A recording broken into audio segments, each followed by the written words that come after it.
How do startups succeed in a world where uncertainty is the only certainty? Why do so many new businesses fail? And what separates those that survive from those that collapse? Eric Ries tackles these questions in his influential book, The Lean Startup, first published in 2011. His framework has become one of the most important guides for entrepreneurs, innovators, and anyone trying to build something new in uncertain conditions. At its core, the Lean Startup is about reducing waste, learning faster, and creating products that truly meet customer needs. Ries combines principles from lean manufacturing with insights from entrepreneurship, offering a practical method for building companies that can adapt and grow. The first lesson is build, measure, learn. This is the fundamental loop of the Lean Startup approach. Instead of spending years developing a product in secret, Ries argues that entrepreneurs should build a simple version, a minimum viable product, or MVP, release it quickly, measure how customers respond, and learn from the results. Then they repeat the cycle, improving based on real feedback. The goal is continuous learning, not perfect planning. The second lesson is the power of the minimum viable product. The MVP is not a half-baked product, but the simplest version of an idea that allows you to test assumptions. The goal is not to launch something finished, but to gather data about whether the idea solves a real problem. By releasing an MVP, startups save time, money, and effort, avoiding the trap of building something nobody wants. The third lesson is validated learning. Traditional businesses often measure success in vanity metrics, like downloads, followers, or press mentions.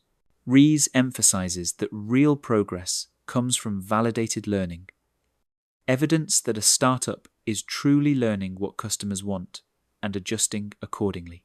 This requires rigorous testing, honest metrics, and a willingness to accept uncomfortable truths.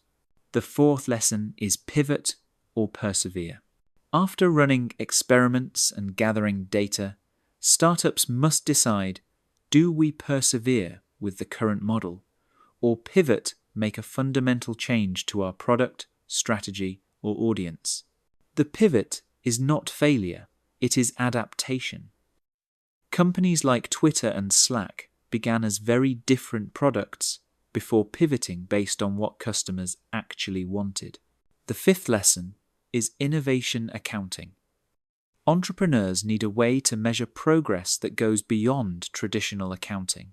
Innovation accounting tracks how much validated learning has been achieved, how customer behavior is changing, and how experiments are reducing uncertainty. It provides a disciplined way to know whether the business is moving forward or just burning resources.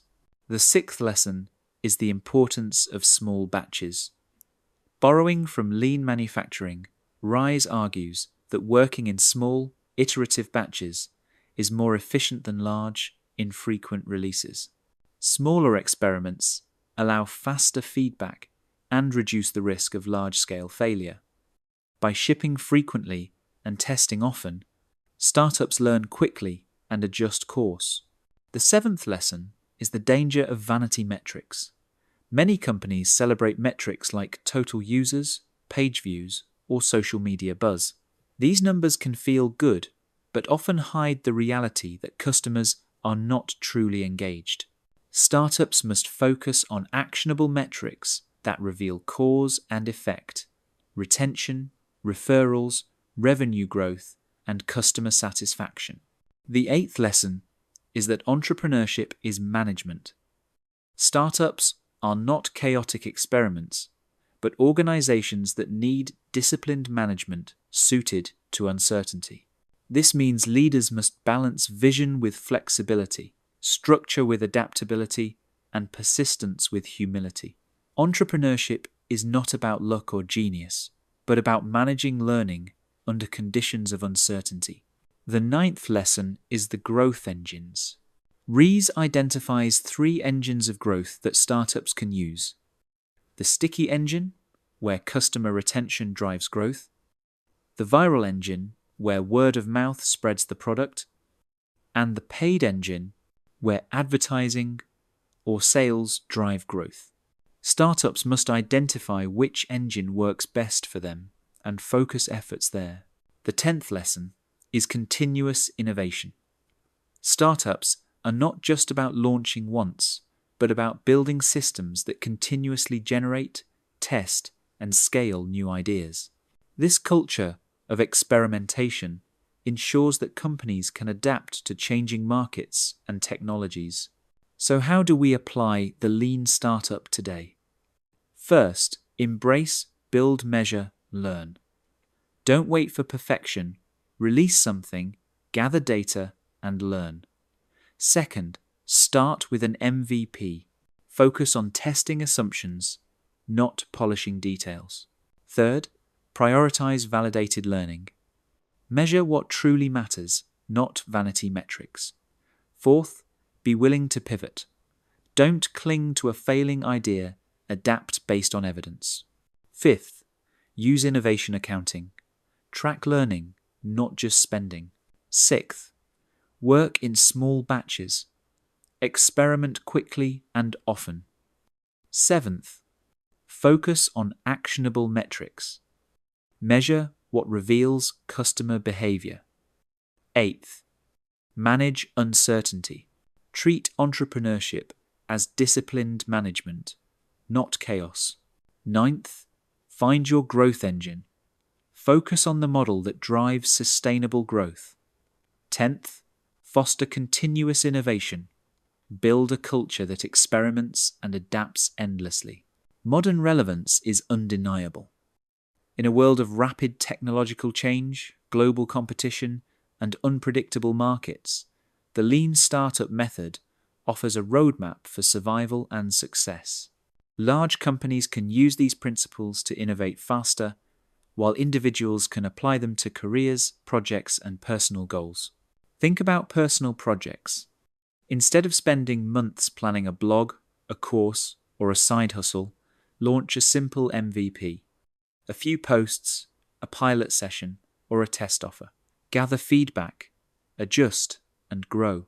The lean startup method is not just for Silicon Valley, it's for anyone building something new. The pivot principle is especially relevant in today's world. Many careers, businesses, and even relationships require adaptation. If something isn't working, pivoting is not failure, it's learning. Those who persevere blindly risk wasting years, while those who pivot wisely evolve into stronger versions of themselves. The idea of validated learning is also powerful beyond business.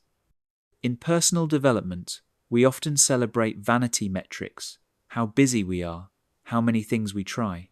But validated learning asks, are we really growing?